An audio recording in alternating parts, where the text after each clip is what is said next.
হাসানা। সাদাকাল্লাহুল মাওলানাল আযীম। আজকের ঐতিহাসিক সিরা কনফারেন্সের সম্মানিত সভাপতি এবং বাংলাদেশ থেকে আগত আমাদের বিশেষ অতিথি সহ উলামা মাশায়েখিনে কেরাম নেতৃবৃন্দ, আজকে যেহেতু সিরাতুন নবী কনফারেন্স, নবী করিম সাল্লাল্লাহু আলাইহি ওয়াসাল্লামের সিরার অন্যতম দাবি হলো তাআল্লুমুস সিরা ওয়াল ইবতিদাউ বিহি। আমরা যেন নবীর সিরা আমরা সকলে স্টাডি করে জানতে পারি এবং সেটা অনুসন্ধান করতে পারি। নবী করিম সাল্লাল্লাহু আলাইহি ওয়াসাল্লামের অন্যতম আরেকটি হক হলো উনি সর্বযুগের সর্বশ্রেষ্ঠ মহামানব হিসেবে, সমস্ত আম্বিয়া কেরামের সরদার হিসাবে দীর্ঘ 13 বৎসর মক্কা এবং 10 বৎসর মদিনায়, তন্মধ্যে প্রায় 20টি বৎসর নানাভাবে নির্যাতিত হওয়ার পরে নবী করিম সাল্লাল্লাহু মক্কা বিজয়ের মাধ্যমে সফলতা দেখেছিলেন।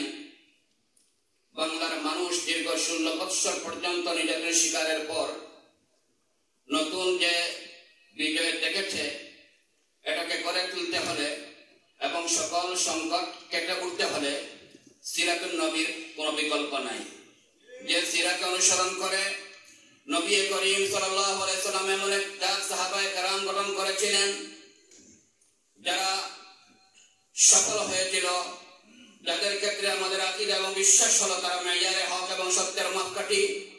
as-সাহাবাতু কুল্লুহুম উদুল, সকল সাহাবায়ে কেরাম সমালোচনার ঊর্ধ্বে এবং তারা ন্যায়ের মাপকাঠি হিসেবে আমরা তাদেরকে বিশ্বাস করি। আমরা বিশ্বাস করি সকল সাহাবায়ে কেরাম জান্নাতি, যাদের উপর আল্লাহ রাদিয়াল্লাহু আনহুম ওয়া রাদু আনহু ঘোষণা দিয়েছেন, যাদের সম্পর্কে আল্লাহ উলাইকুম মুফলিহুন বলেছেন, যারা ছিলেন আল মুহতাদুন, হেদায়েতের কান্ডারি। এজন্য হযরত আব্দুল্লাহ ইবনে মাসউদ রাদিয়াল্লাহু তাআলা বলেন, মান কানা মিনকুম মুসলিমান ফালইয়াসতানা বিমান ক্বাদ মাত উলাইকা আসহাবু রাসূলিল্লাহ সাল্লাল্লাহু আলাইহি ওয়াসাল্লাম। আমরা যদি কারো সুন্নাহ এবং আদর্শ অনুসরণ করি, তাহলে নবী মুহাম্মদ রাসূলুল্লাহ সাল্লাল্লাহু আলাইহি ওয়াসাল্লাম আদর্শ অনুসরণ করতে গেলে দেখতে হবে সাহাবায়ে কেরামের আমল, তাদেরকে অনুসরণ করেই তারা যেভাবে সফল হয়েছে আমরাও সেভাবে সফল হতে পারবো। ইমাম মালিক রাহমাতুল্লাহ বলেন, লা ইয়াসলাহা আখিরু হাযিল উম্মাহ ইল্লা বিমা সালাহা বিহি আউয়ালুহা। আজকে বর্তমান সময়ের মানব জাতি সেই সফলতা পেতে হলে আমাদেরকে ফিরে সেই পথে যেতে হবে যে পথে চলে সাহাবা, তাবেঈন, তবে তাবেঈন, আইম্মে মুজতাহিদিনগণ সফল হয়েছিলেন। আজকে বাংলাদেশ সহ সারা পৃথিবীতে আমরা যদি সেই নবীর আদর্শকে আমরা ফলো করি, ইনশাআল্লাহ সেই শান্তি আমরা ফিরে পাবো। আল্লাহ সুবহানাহু আমাদের সকলকে সেই তৌফিক দান করুন।